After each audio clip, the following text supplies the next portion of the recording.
Okay, I'm Sandy Bauer, and I am the founder and volunteer director of Vets Returning Home. I'm here with my assistant, Carrie Hi. Heichel, and she has been my right hand and half my left. And she was my right hand, I'll say this, my right hand before we opened the thrift store.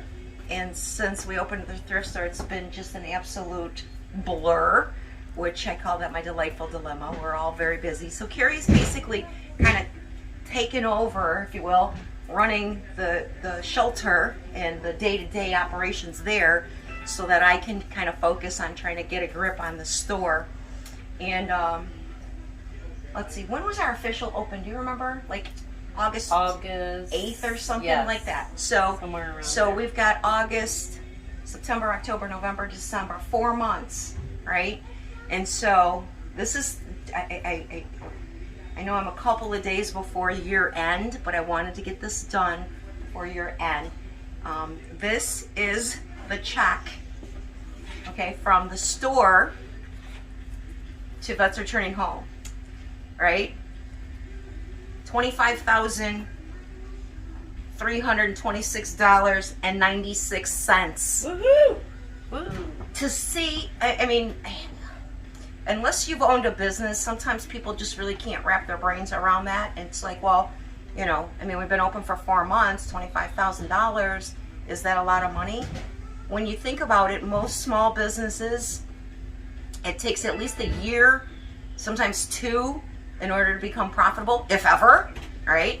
So the fact that we have had this much support from the community to make this possible is just, it literally is just overwhelming to me.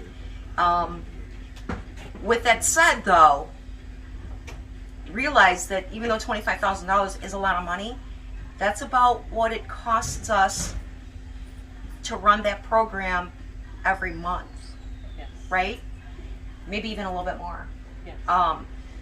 So what I'm asking from the community is, please share the mission here. We need more shoppers. We need to turn this next year. Which I don't think I'll do. I'll probably maybe write a check every quarter. But in theory, if I wrote a check next year in December, I would like to add a 0 on that. Instead of 25,000, it's 250,000, and we're done. No more begging in the community. Please, I need help. They're going to shut off the electricity. I got to feed these guys. They get hungry every day, like 3 times a day, right? So we have to keep the flow coming. I do not intend to go back to the traditional fundraising of, you know, the $200 dinner tickets to the gala, or, you know, even the $50, I called it our fundraiser dinner. One, they take a lot of time, a lot of volunteers, a lot of begging for donated items to raffle off and auctions and all of those things, and then expenses against that because you got to pay the banquet hall and whatever. This just makes so much more sense that once we establish this store, the cash flow will just continue. And I might have said this in the past, but I'm going to say it again. My vision of having this store was that once we get it up and running and we get our arms around it and we have our system completely in place, if I get hit by a bus, the store will just continue on, right? And always be there to support the mission of Vets Returning Home, you know, because I've just always been afraid if something happens to me, this will all go away, because Carrie can't do it by herself, and I've been the kind of glue that brings in the funding and finds the money and begs in the community and all that. But if something happens to me, what happens to the veterans? So this store is instrumental in not only continuing the mission at Vets Returning Home.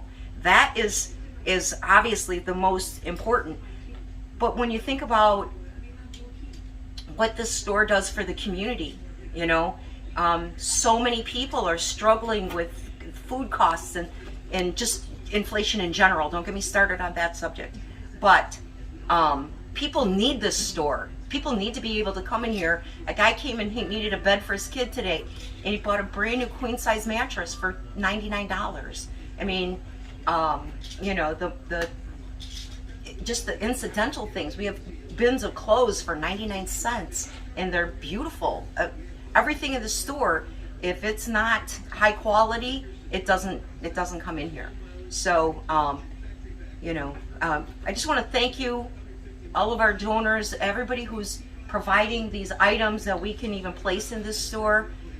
This store would not be possible if it weren't for your generosity. And, you know, Merry Christmas. The Thank vets are you. returning home, and this is going to be a Happy New Year for us. Thank you so much. Thank you. Thank you.